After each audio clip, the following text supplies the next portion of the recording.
to help you to know better, do better, and ultimately live better. Today we have a great show in store for you, and we'll be discussing understanding the process in becoming an international student. Every year, more than 97,000 students leave their hometown with the goal of becoming an international student and enjoying the luxury of success at a U.S. institution. However, one of the startling facts is only 10% of those students will succeed.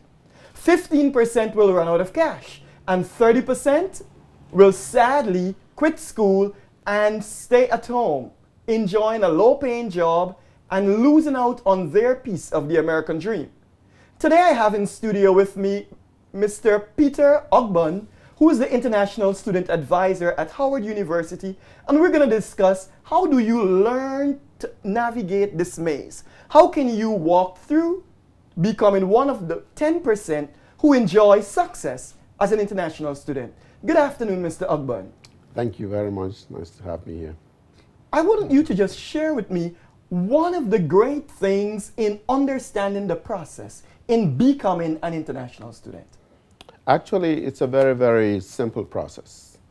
It starts from your secondary school, preparing yourself academically, making sure that you have very, very good grades. In West Africa, where I come from in particular, we have what is called WAEC, West African School Certificate Examination. Okay. That's what that stands for. You make sure that you have very good grades. If you are coming to the United States, of course, nowadays particularly, they require you to take the TOEFL, the TOEFL examination, that is test of English as a foreign language. There is also the requirement that you take a SAT examination, which is Scholastic Aptitude Test. Now, having taken those, you pick up the application to any of the institutions you want to study in the United States, fill out the application, and there's usually an application fee. At Howard University, where I work, it is $45. And having sent in all those documents, normally they are very efficient. All the schools, as a matter of fact, they will tell you step by step what else you need to submit, whether or not you have completed your file. When the admission is processed, if you are accepted, you will be informed promptly. And if otherwise, of course, you'll get a letter of denial. So in all, it's a very simple process. So it's not a big maze as some people make it out to be. Absolutely not. So what I wanted you to do is help us to get through the steps. We're going to go through it step by step so people can understand what it is that makes you to move from being a student to becoming an international student. And apparently there seems to be a process instead of an event. So it's not one day you show up and become an international student. You have to go through a series of steps. Yes. And who do you consider the ideal college-bound candidate? Well, that is difficult to answer, but I will suppose that it will have to do with somebody who has a sense of seriousness of purpose, who is determined.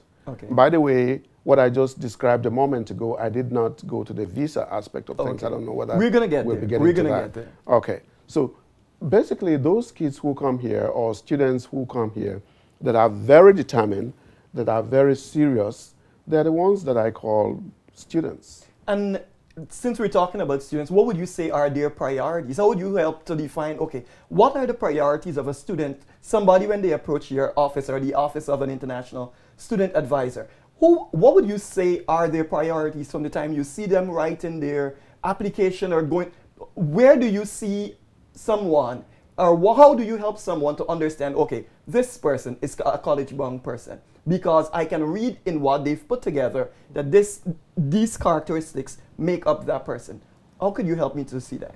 Well, that is, you determine that by the nature of the person, the kind of questions they ask. Sometimes it may just well be the area of specialization. The courses they take, how they attend classes. Those are the things that make you determine that kind of stuff. Okay, so basically we are saying, look, when you're becoming an international student or when you wanted to be a student at a U.S. institution, define your priorities in the way you ask questions, in the way you present yourself, Because I imagine your office receives thousands of email on a daily basis. All the time. And what are the three most important questions when you see, you would say, okay, this person seems as though they've gotten their act together? Basically, it will have to do with those who have actually applied. Okay. And you have persistent, constant callings and writings, emails, and all kinds of stuff. They want to know where is my application and where is the I-20 and all kinds of stuff. You just can't tell this one is really interested serious. And ready to come, determined. So it's not a person who's just, like a fly-by-night. Exactly, just put in the application and forget about everything. And yes. So let's talk about the application now. Yes. I think that's where we take second step. So the first thing is understanding your priorities. The second thing now, we deal with this application. Yes.